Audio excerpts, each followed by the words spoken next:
A wildfire in Suffolk in the east of England, the size of 140 football pitches, is not yet under control. What can be done to get it under control? And how susceptible is the rest of the UK to something like this happening in the near future? We will discuss on this episode of Newscast. Hello, it's Adam in the Newscast studio. And first of all, we're going to talk about a huge fire that's been declared a major incident in Suffolk in the east of England. And this comes at the same time as the Environment Agency has said that half of England is suffering from a drought, which is a little bit more of a complicated thing to describe than you might think. So we're going to spend some time looking at both those things, the heat and the lack of water. So please welcome back to Newscast. He's the climate and wildfire scientist at Imperial College London, Dr. Theodore Keeping. Hello.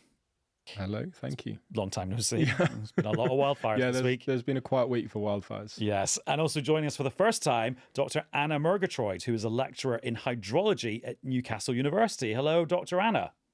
Hello, thank you for having me. We will come on to drought in a second, your specialism, Anna. But first of all, Theodore, as we learned, your specialism this week is wildfires, or it's one of your specialisms.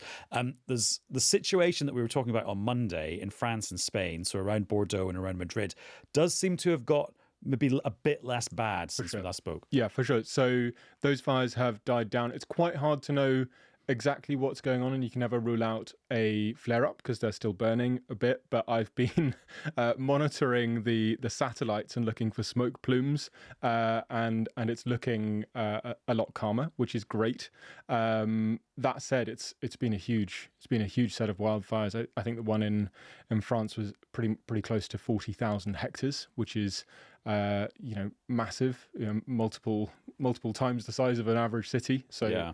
And of course, a fire that's a bit more under control is not the same as a fire put out. Correct. Or the landscape recovering from a huge fire. Absolutely. A fire is in itself an ignition source for another fire, and we're entering a heat wave, and we're seeing a large number of fires burning in other parts of France and Spain as well. So the fire season is very much underway. And then we've got a homegrown thing developing in Suffolk. There's a huge wildfire there. There's been a major incident declared by the local authorities.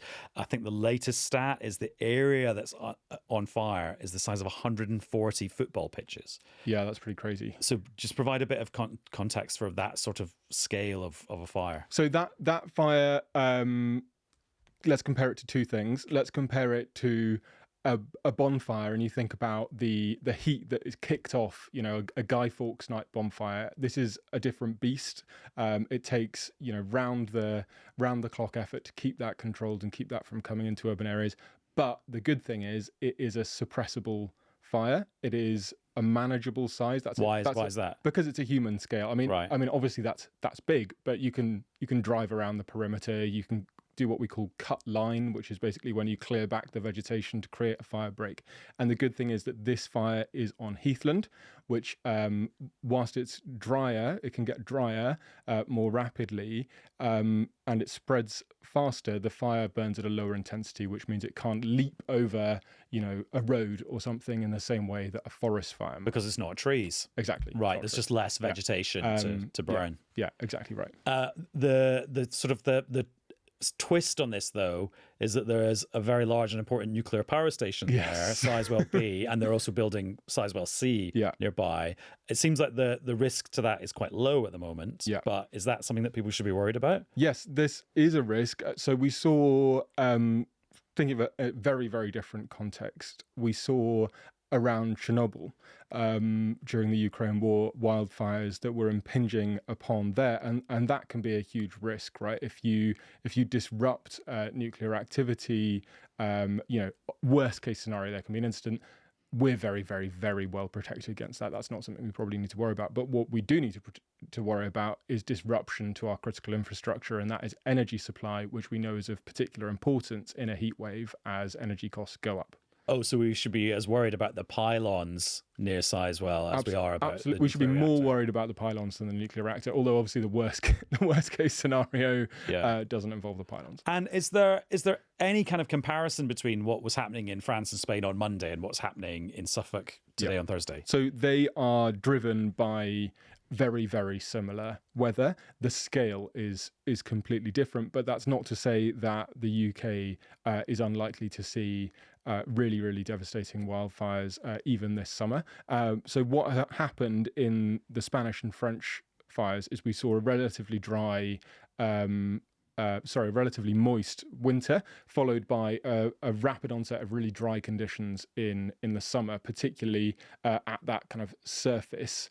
And we've seen the same thing in the UK with a very quite severe drought developing across England and Wales. And when you compound that with a heat wave, which we're obviously now experiencing again, you get very rapid drying of your finer fuels and also a dry landscape already.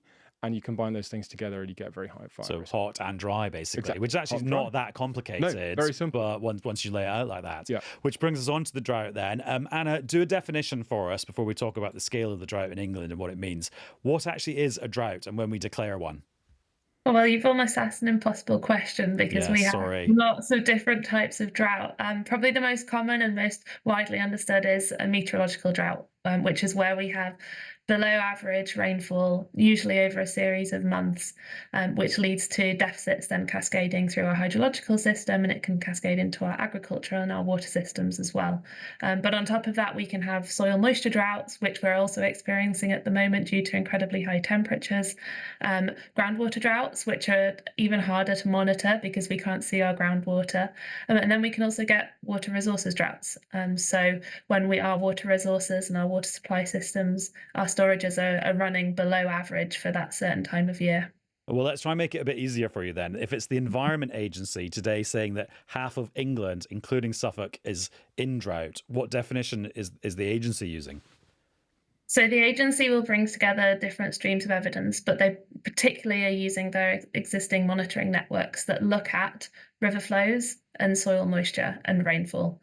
So they'll be gathering all that data and they'll be able to reference the current state of the system against previous years, our historic long-term averages, to establish whether or not the situation we're experiencing at the moment and what's likely to unfold over the next couple of weeks to months is what we can class as a drought compared to previous standards. So it's a kind of generalized measure for how little water there is in the system in an area, as opposed to how little rain there has been. Yes, exactly. So can I ask a question, Anna? Are we in what's called a meteorological drought when we haven't had very much rain? Because the thing I've been paying attention to is the very high temperatures, and that's meant that we are seeing loads and loads of evaporation from the land surface, and that's a large proportion of what's driving the droughts. But have we also seen really low rainfall, and do you know what's driven that? Yes, so since I'd say April and May, we've had persistently low rainfall. We've obviously had localized areas of higher rainfall, but for most parts of the southwest, the southeast, and East Anglia, we've seen persistently low rainfall. I think we're on track for maybe the driest month in the last 200 years, is my understanding. Oh, wow. Also, can I say this is like being at an academic conference? Do you want to swap papers, do some PowerPoints with each other? And so, Anna, in terms of the Environment Agency making this judgment today, I mean, what's the knock-on effect of that? So it means that there are already actions in place, but it means that people are more likely to be encouraged to save water.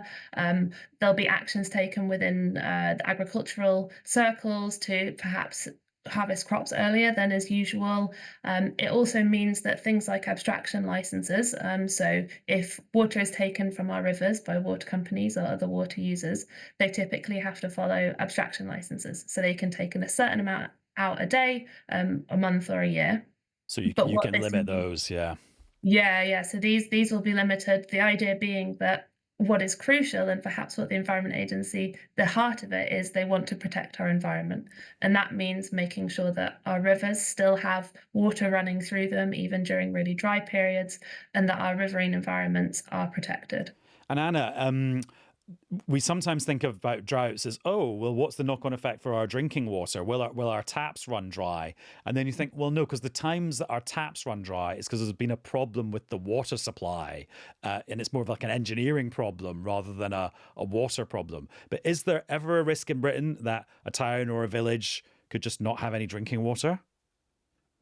That's always a risk, and it's something that we have seen historically. So a great reference period is the 1976 drought. We're in the 50th year anniversary of that, and we're actually seeing conditions that are evolving and unfolding to be, in some cases, worse than that benchmark 1976 drought. But during that time, we had regions of the country where water was shut off. People couldn't access water in their homes, and they had to collect water via standpoints and pipes in the street.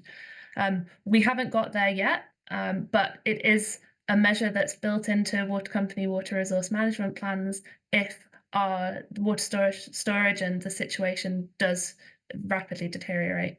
And Theodore, does the supply of water have an effect on the ability to fight a wildfire? Yeah, it did. So we saw this. I mean, I'm sorry, that's such an obvious question. No, just explain how it does. It is, and we've seen this happen in the UK before. So in 2022, the Wellington fires, there was not sufficient water pressure to fight those fires for several hours, and that actually wasn't because of drought conditions. It was, well, it's unclear exactly why it happened, but a large part of it is the fact that water companies decrease the water pressure in heat waves to save water, and so sometimes those water saving measures, which are generally there for the public good, have a consequence in another context. Yeah.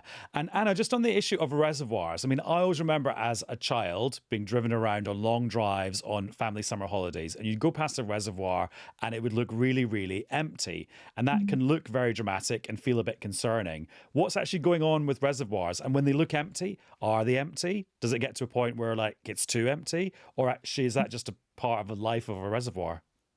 Yeah, that's a great question. And reservoirs are not built to remain full throughout the year, right? We build them so that when it's rain, when water is plentiful, we can store the water to be used during drier periods.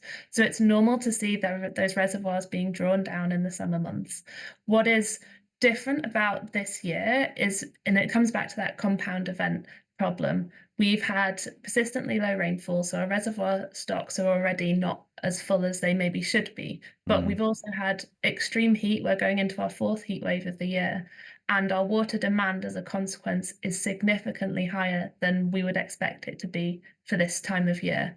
And so people are using more water and persistently using more water for multiple days, multiple weeks. And that means that our demand is higher, our reservoirs are being drawn down lower and at a faster rate than we would expect. And do we know the psychology of people using more water when it's hotter? Because, of course, there's the obvious, which is you drink more and maybe you shower more. But is there something else going on there as well? I think it does just come down to that if you're incredibly hot, you've just cycled across London, you get home, Which Theodore just has done to get to the studio. For those on the video feed. Yeah. Having a shower is the easiest and probably the quickest way to cool yourself down. And it's not just that people are doing that. You might have a shower as soon as you wake up. You'll have a shower when you get in from work, and you'll have a shower before you go to bed. And so we're just using, in some cases, double or even more water than we might do normally. And just as we're recording at 3:30 on Thursday afternoon, the BBC News Channel has just flashed up a headline that Wales, all of Wales, is now officially in drought. So that is expanding kind of minute by minute as well. Theodore, when we're fighting fires, I mean, is water kind of all we've got, really? Although I know you've talked about you can create fire breaks by chopping down some vegetation kind of in advance of the fire getting there. For the UK scale, water is super important because often what we're dealing with at this time of year are relatively, particularly at the outbreak stage, a relatively small grass fire or even an agricultural fire.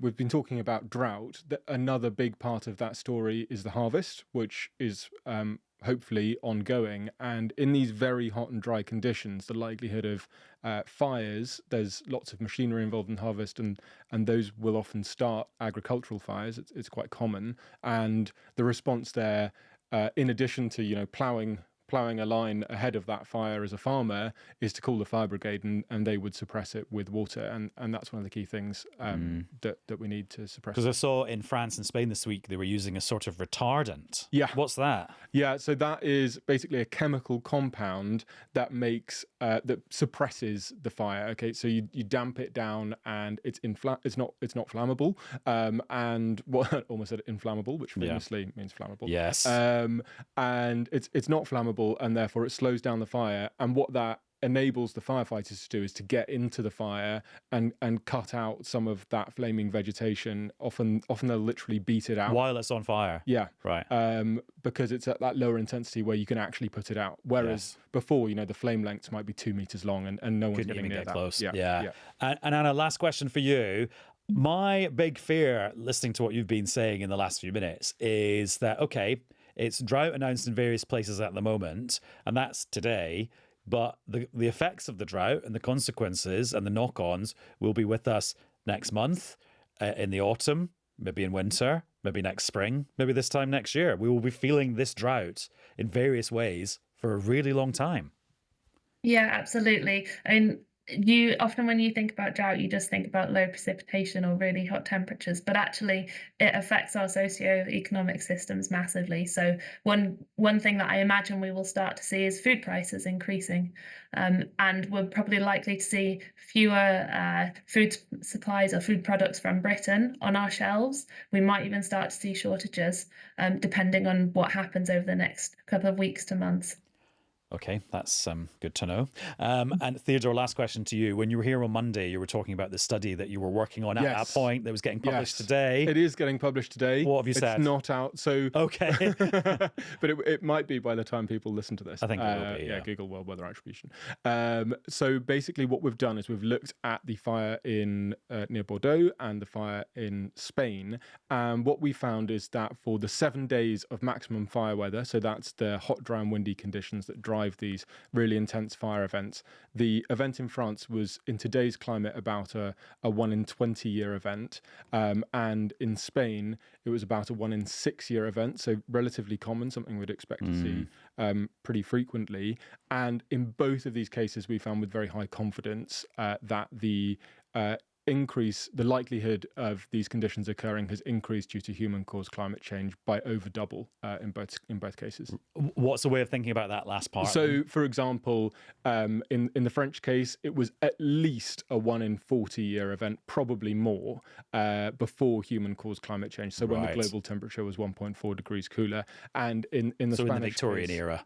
Yeah, exactly, in the Victorian era. And in the Spanish case, the effect was even stronger, to the extent that we actually struggled to constrain how much that likelihood had increased. And just in terms of how often it happens in X number of years, does that mean Spanish people in those areas should be gearing up to having to fight these kind of fires every 6 years-ish, whereas in France it's, have the capacity to occasionally fight this kind of fire? No? Because the climate is still changing, and the climate is changing very fast. So actually in 6 years' time, we will be in a completely, it won't be another 1.4 degrees like we've experienced since the Victorian era, but we will be in a new climate, and in 6 years from then we will again. And we know that these sorts of hot, dry extremes are very responsive to climate change. That's also the case in the UK. We shouldn't be adapting to the fires that we've seen in the Cairngorms or in Suffolk. We should think about what the UK Climate Adaptation Report said, which was that a quarter of days in a 2-degree climate, we would expect to see very high fire risk. It's just making me think it's not the same as going to the dentist for a checkup every 2 years, is it? Yeah, well, it's like going to the dentist and then them telling you, what happens if you don't do your teeth for 2 years. True, although I'm sure people could quibble with the metaphor and maybe it doesn't quite work. But glad we tried. Theodore, thank you very much. Thanks for coming back. Cheers. And Anna, thank you very much to you and the University of Newcastle. Thank you for having me. Now, the crisis in the Gulf seems to be getting worse after a period of calm that was interspersed with some military activity. What happened is that Iran used missiles to try and attack US troops stationed in Jordan, and then the US retaliated in quite a big way. So that's the situation as it is now. And I'm joined by two people who can help us understand a bit more about what's going on. Here in the studio is the senior reporter for the BBC Persian service, Parham Ghobadi. Hi, Parham. Hi. And also joining us on the line from Washington, D.C. is Caitríona Perry. Hi, Caitríona. Hello. Now, Parham, can you help me with the timeline here? So we had the initial conflict, then we had the so-called ceasefire, then there was a little volley a few weeks ago that lasted for nearly a fortnight. Then there was a period of calm. Yeah. And now we're into now. Again, trading fire between the two sides, Iran and the United States. But the difference this time is that different conflicts around the globe are kind of converging, and it is spilling over to different areas. Like today, last night actually, a tanker that was carrying American LNG was targeted by a drone. No group has claimed responsibility for that. But the fact that it was the first time that Egypt, off the coast of Egypt, a ship was being targeted, that's really important, especially as the Strait of Bab el-Mandab near the Houthis in Yemen has been blocked, is really important because it is showing that not only Strait of Bab el-Mandab is closed, not only the Strait of Hormuz is closed, but also Suez Canal on the other side is becoming dangerous as well. Wow. And the reason, even though it's a really long way away. It is a really long way. And it's a choke point that Iran actually has no control over. It's a long way from Iran, exactly. Yeah. But the most important is that it's really important for the Saudis, because Saudis had difficulties transiting their oil through the Bab el-Mandab because of the Houthis attacks. They had to transfer it through Suez Canal. Now, if these attacks continue, Suez Canal is also becoming dangerous for them to cross. And then we're in a world where we're not talking about the 20% of the world's oil supplies that go through the Strait of Hormuz. We're then talking about much higher figures of the world's oil supply. Because that's how Saudis were actually circumventing the Strait of Hormuz. They've got this east-west pipeline. So they were sending their oil through the western part of Saudi Arabia and transiting it through Bab el-Mandab to their Asian customers, especially China and India. Now that has been blocked. They were trying to go through the Suez Canal and going all the way around Africa. But if that is becoming dangerous as well, then it's really a difficult thing for Saudis. And Caitríona, we'll talk about the US-Saudi relationship in a second, because that's so interesting just in itself. But the initial kind of spark for this bit, not to use a terrible wildfire imagery, but was an attempted Iranian missile attack on US troops in Jordan. Yeah, this, as Parham was saying there, we're seeing this opening up on a number of other fronts here. And as the Egypt development is so significant, so is the Saudi Arabia one. For the first time, they're saying they're now engaged here with the US, carrying out this sort of retaliatory strike on Iranian-backed rebels in Iraq. So suddenly have another front opening up again. And this led then to even more intense strikes last night, because the US said it intercepted a further 5 missiles being targeted at its bases. So we're seeing an intense level of warfare, considering we were in a ceasefire just a couple of days ago. And actually, if you want proof of the point about escalation that, across the region that you were talking about, Parham, we've just added 4 new countries to the list just in that conversation: Egypt, Saudi, Jordan and Iraq. Exactly, because Jordan was not being targeted that much during the 40-day war. It's just the recent thing. And on a daily basis, we hear that 5 ballistic missiles have been at least fired at Jordan. But apart from that, another country that is really interesting is Ukraine. I was watching Iranian state TV. Former Iranian ambassador to Iraq and Afghanistan was putting the blame of these Saudi attacks against Saudis from Iraqi oil on Ukrainians. He was saying that Ukrainians are involved in this because Ukrainians, during the 40-day war, they were trying to help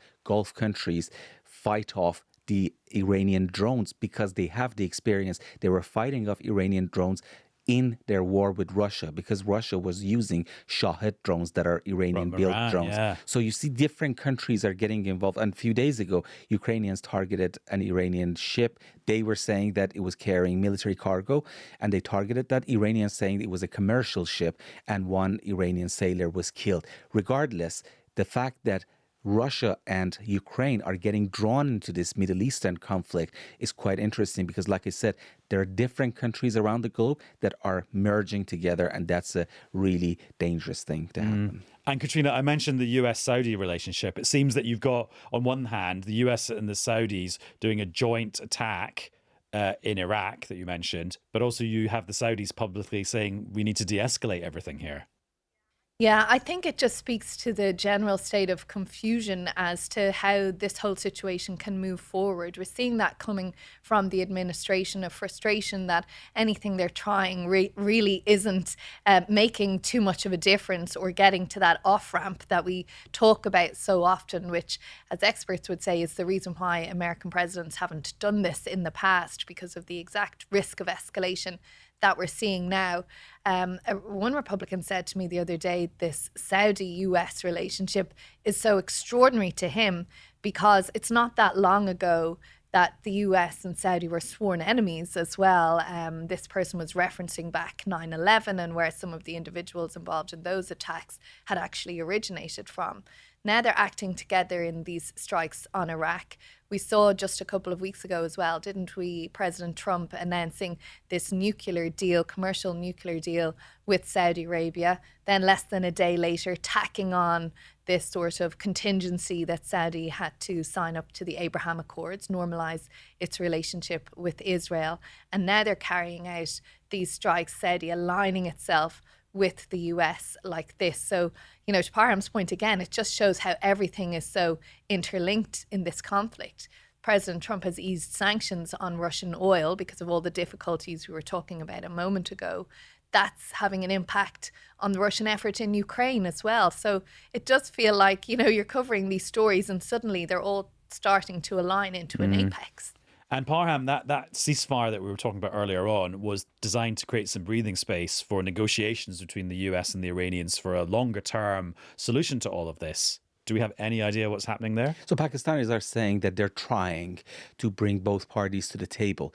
But to get them to the table. To get them to the table. Right. But the point is that it's really important that Iranians were the ones who started the conflict this time around, because it was quiet for some 5 nights, if I'm not mistaken. So before that, Iranian doctrine was like, our strikes are retaliatory strikes. So whenever the United States or Israel attack, we retaliate. It was the first time that Iranians conducted a preemptive strike. And that shows that the reason is that because Iranians know that they cannot win militarily against the United States. So what they do is that they try to inflict economic pain onto the United States of America by closing the Strait of Hormuz. And they know that as soon as the conflict ends, the oil prices drop. So they don't want that to happen. They want to keep the pressure on Donald Trump. And Caitríona, how's the US domestic politics looking like? Because I know every time we speak, I'm like, oh, the midterms are just around the corner. But previously the corner was quite a big, long corner. It's getting closer and shorter every day.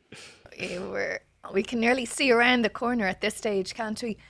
But it's that pressure that, Parham, you're talking about there. I mean, we had new figures out today showing the pace at which the US economy is growing is slowing down and shrinking.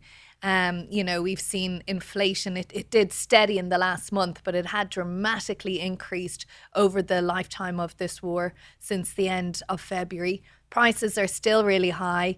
Gas has stabilized, or petrol has stabilized a little bit, but it's still much, much higher than it was at the start of the year. And it's kind of that situation now where you're getting used to seeing the oil and the gas at this higher level.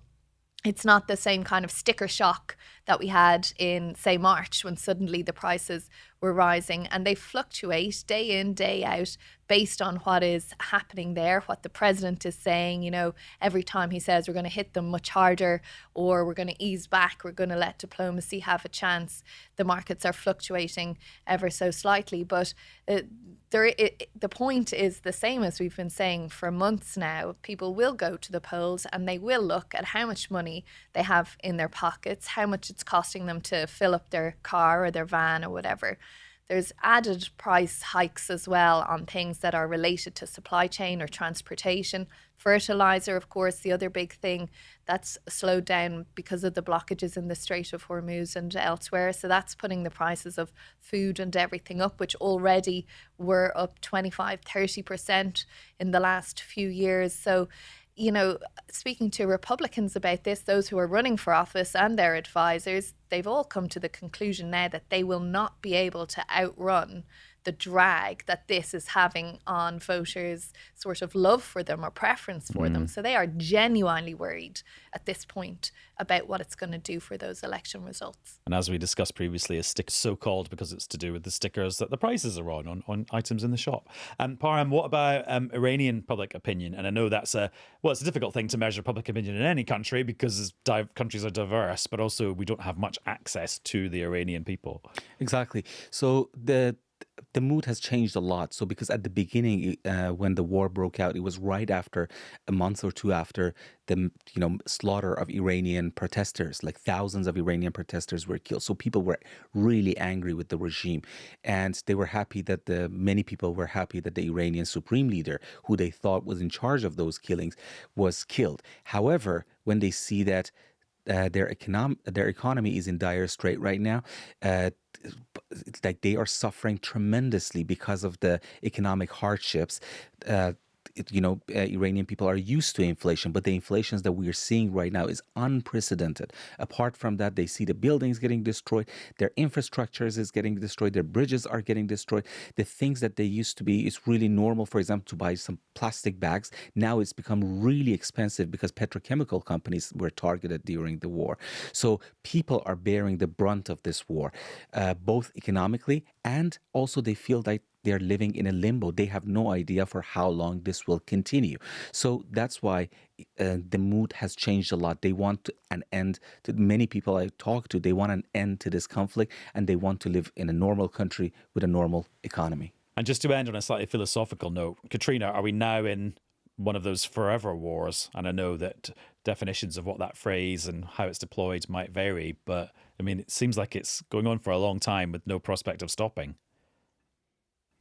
Yeah, I mean, it depends how you define a forever war, right? Anytime the president's asked about this, he points to, Vietnam, 18, 19 years there, and other engagements, Iraq, Afghanistan, which lasted much, much longer. And he'll say, well, this is only 5 or 6 months. But you have to go back to how he said this would only be a multi-day incursion at the beginning, which then became 4 to 6 weeks, which then became a few months.